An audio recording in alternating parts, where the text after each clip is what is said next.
السلام علیکم ویورز، میرا نام عطاء الرحمن اور آپ دیکھ رہے ہیں عطاء بخاری یوٹیوب چینل۔ قرآن کریم کی مسلسل ایکسپوزیشن کے سلسلہ میں آج ہم سورہ الانعام کی آیت نمبر 21 کی ایکسپوزیشن کریں گے۔ لاسٹ آیت میں بات یہ ہوئی تھی کہ جن لوگوں کو اللہ نے کتاب دی تو وہ اس کو ایسے ہی پہچانتے ہیں جیسے اپنے بیٹوں کو پہچانتے ہیں۔ تو ان کو پتہ ہے، یا پچھلے جو لوگ تھے ان کو پتہ تھا کہ یہ اللہ کی کتاب ہے، اس کے باوجود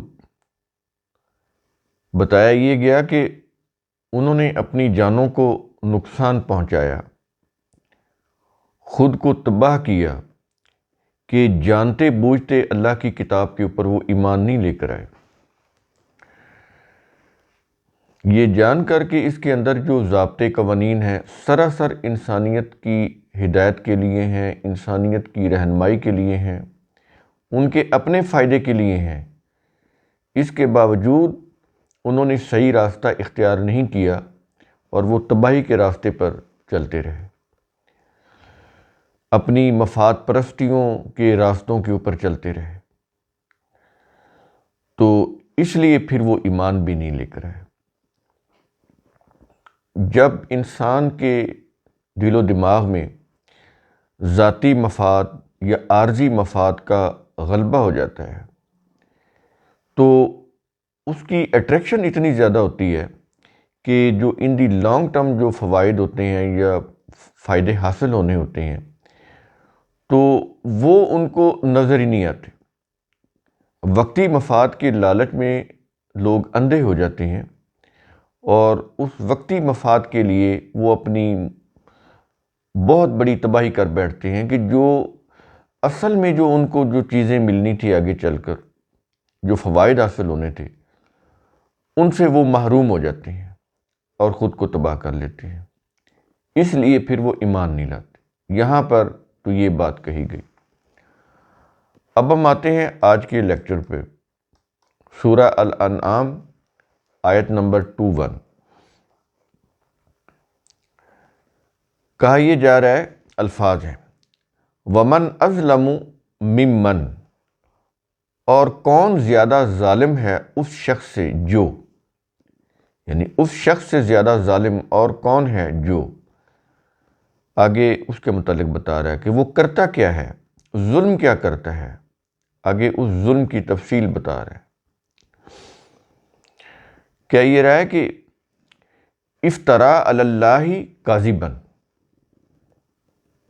کہ اللہ پر جھوٹ باندھے، اس سے بڑا ظلم کیا ہے؟ اللہ پر جھوٹ باندھنے کا مطلب ہے کہ خود اپنی طرف سے کوئی باتیں بنائے، وہ چاہے اس کی اپنی بنائی ہوئی ہوں یا اس کے آباء و اجداد کی طرف سے بنائی ان کی بنائی ہوئی چلی آ رہی ہوں، یا ان کے کوئی مسلک یا مذہب کی چیزیں ہوں، ان کے مذہبی پیشواؤں نے بنائی ہوں، تو وہ جو انسانوں کی وضع کردہ باتیں ہیں، عقائد ہیں، مسالک ہیں، ان کو اللہ کی طرف منسوب کرے۔ اللہ نے اس کو افتراء کہا ہے، جھوٹ گھڑنا اور پھر اس گھڑے ہوئے جھوٹ کو اللہ کی طرف منسوب کرنا، یہ ہوتا ہے افتراء، یہ ہوتا ہے اللہ پر جھوٹ باندھنا، کہ اللہ نے ایسا کچھ نہیں کہا، اپنی طرف سے فقہیں، شریعتیں، مسالک، عقائد، نظریات وضع کر کے ان کو اللہ کی جانب منسوب کر دینا کہ یہ تو اللہ کی طرف سے آیا ہے۔ ظلم کا مطلب ہوتا ہے جو چیز جس جگہ پر ہونی چاہیے اس کو اس کی جگہ پر، اس کے مقام پر نہ رکھنا، بلکہ اس چیز کو اس کے مقام سے یا تو بہت زیادہ بلند کر دینا یا اس کے مقام سے بہت زیادہ نیچے کر دینا، لیکن جو اس کا مقام ہے اس پر نہ رکھنا، یہ ہوتا ہے ظلم۔ اب یہ دیکھیں، یہ جو ظلم کا لفظ ہے اتنی جامع یہ اصطلاح ہے قرآن کی، اتنا جامع یہ لفظ ہے کہ اس کے اندر ظلم کی ساری قسمیں آ جاتی ہیں۔ تو یہ قرآن کا اعجاز ہے کہ وہ ایسے الفاظ استعمال کرتا ہے جو انتہائی کمپریہنسو ہوتے ہیں۔ ان الفاظ کے اندر معنوں کی ایک دنیا آباد ہوتی ہے۔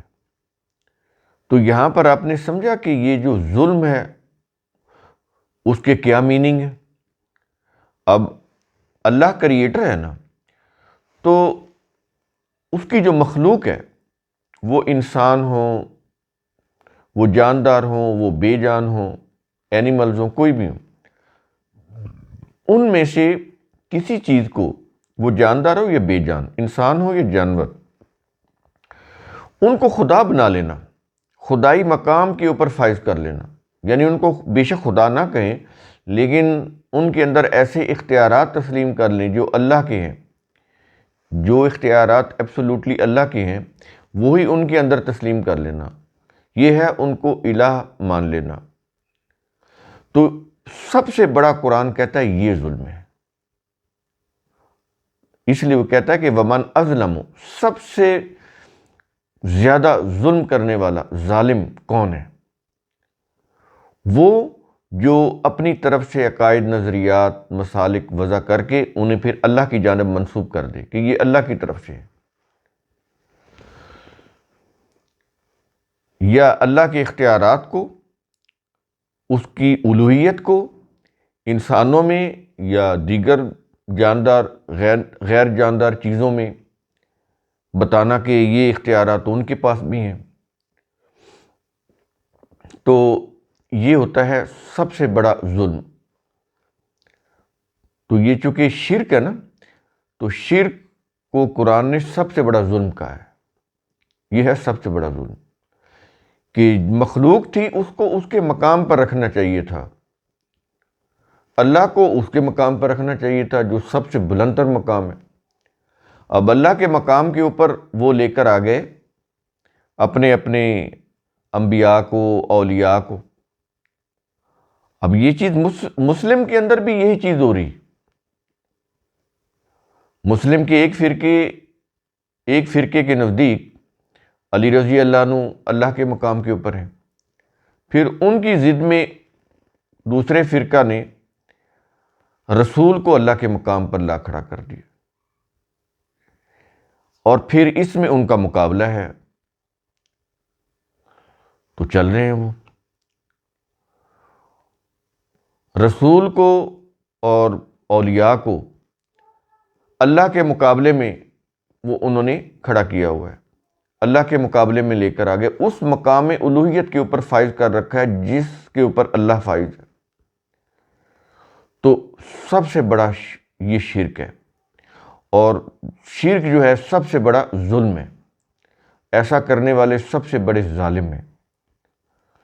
تو یہاں پر تو ایسی کوئی بات نہیں ہو رہی کہ آپ کہیں کہ یہ تو جیوز کے لیے ہے، یہ کرسچن کے لیے ہے، یا ہندوؤں کے لیے ہے۔ یہ تو جو قوم بھی، وہ خود کو مسلم بھی کہلا رہی ہو، جو قوم بھی یہ کرے گی، یہ ظلم، اس ظلم کا ارتکاب کرے گی، جو کوئی قوم، وہ کلمہ گو ہو، بظاہر مسلم کہلانے والی ہو، تو وہ اسی کیٹیگری میں آ جائیں گے۔ یہ بڑی قابل غور چیزیں ہیں قرآن کریم کی، اور اس ظلم کا، اس شرک کا جو نقصان ہے وہ پوری سوسائٹی کو برداشت کرنا پڑتا ہے۔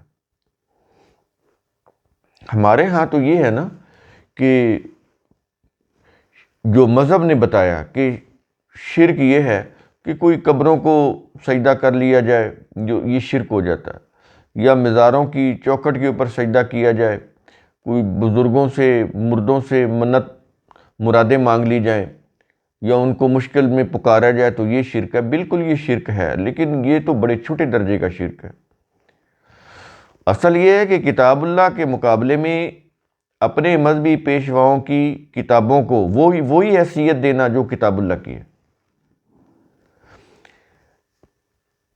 یہ سمجھنا کہ کتاب اللہ جو ہے وہ مجمل ہے، مبہم ہے، غیر واضح ہے، مشکل ہے، سمجھ نہیں آتی، اس کو اکیلے پڑھیں گے تو انسان گمراہ ہو جائے گا، یہ کہتے ہیں نا یہ چیزیں، تو انسانوں کی کتابیں جو ہیں، جو روایات کی ہیں، تفاسیر کی ہیں، سیرت کی ہیں، فقہ کی ہیں، جب وہ قرآن کے ساتھ ملائیں گے تو پھر ٹھیک ہے۔ تو پھر اس سے ہوتا کیا ہے کہ قرآن جو ہے وہ برکت کی کتاب بن کر رہ جاتا ہے، ثواب کی کتاب بن کر رہ جاتا ہے، اور احکام جتنے بھی ہیں وہ پھر فقہ اور شریعت جو انہوں نے بنائی ہوتی ہے اس کی روح سے پھر سارے کے سارے احکام ان کے چلتے ہیں جو ان کے مذہبی پیشواؤں نے بنائے ہوتے ہیں، ہر فرقے کے مذہبی پیشواؤں۔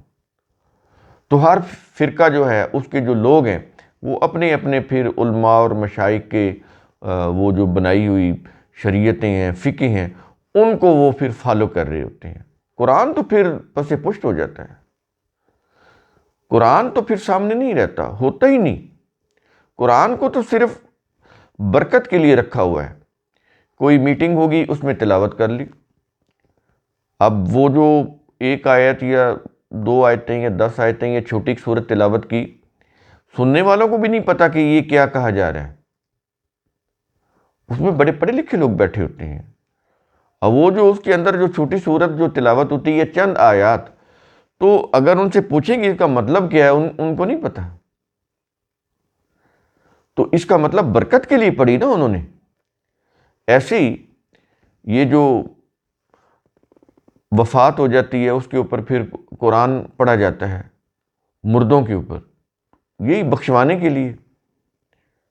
یا کوئی گھر نیا بنایا ہے، دکان نہیں بنائی ہے، تو اس میں کوئی قرآن خوانی ہوگی، قرآن خوانی ہے، لیکن قرآن کی تفہیم نہیں ہے کہیں بھی۔ مذہب کے اندر یہی چیز ہوتی ہے کہ وہ قرآن سے لاشعوری طور پر لوگوں کو علیحدہ کر دیتے ہیں، اس کی تعلیمات سے، اس کی گائیڈنس سے، اس کی تفہیم سے، تاکہ یہ لوگوں کے ذہنوں تک نہ پہنچے۔ اگر یہ لوگوں کے دل و دماغ تک پہنچ گئی قرآن کی تعلیم تو پھر ان کا مذہب خطرے میں پڑ جاتا ہے۔ یہ چیزیں ان کو سمجھنے کی کوشش کریں، کیوں وہ قرآن کے پاس نہیں آنے دیتے، کیوں وہ اس طرح کے انہوں نے اپنے عقائد نظریات وضع کیے ہوئے ہیں۔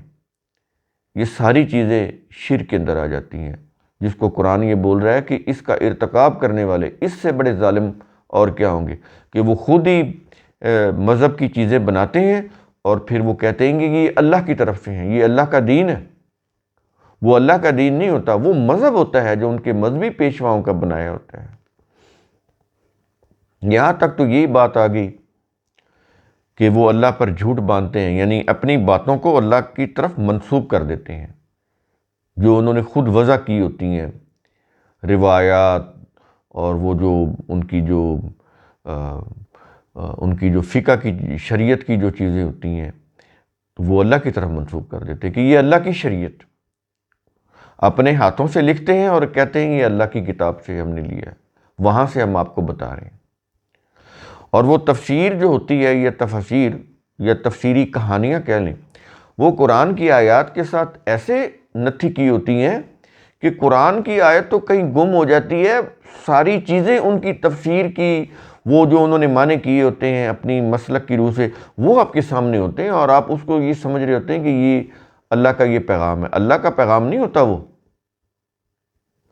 آپ کوئی بھی گوگل چلے جائیں، قرآن کی کوئی آیت آپ اس میں سرچ کریں، گوگل کریں، وہ فٹ تفسیریں لے آئے گا۔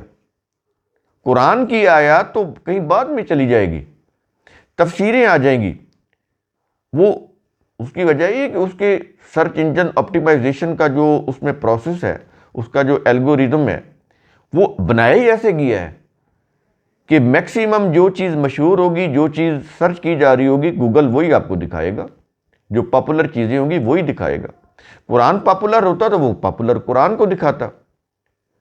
قرآن پاپولر نہیں ہے، تفاسیر پاپولر ہیں، اس لیے وہ قرآن سائٹ پہ چلا جاتا ہے، تفاسیر آ جاتی ہیں آپ کے آگے۔ جتنی زیادہ وہ SEO ہوئی ہوتی ہے ان کی، اتنی زیادہ وہ چیزیں جنہوں نے ویب سائٹ بنائی ہوتی ہیں وہ پھر اس کی SEO بھی کرواتی ہیں، تو وہ پھر اس کو اوپر سے اوپر لے آتے ہیں، وہی چیز آپ کے سامنے آتی ہے، اور اسی کو آپ سمجھ لیتے ہیں یہ دین ہے، یہ اللہ کا دین ہے، اللہ کے احکام ہے، اس کی شریعت ہے۔ بالکل بھی نہیں۔ یہ چیزیں آپ سمجھیں، غور کریں ان کے اوپر۔ تو یہ ہے اللہ کے اوپر جھوٹ باندھنا۔ اس کے بعد آگے کہتا ہے، کیا یہ رہا کہ او کذب بآیاتہ، یا وہ اس اللہ کی آیات کو جھٹلائے۔ پہلے تو ہو گیا نا افترا علی اللہ کاذبا، کہ اپنی طرف سے وہ چیزیں بناتے ہیں، شریعتیں، فقہیں، مسالک، اور ان کو وہ کہتے ہیں کہ یہ اللہ کی طرف سے ہیں۔ اب آگے کہ وہ یہ کہہ رہا ہے کہ یا وہ اللہ کی آیات کو جھٹلائے۔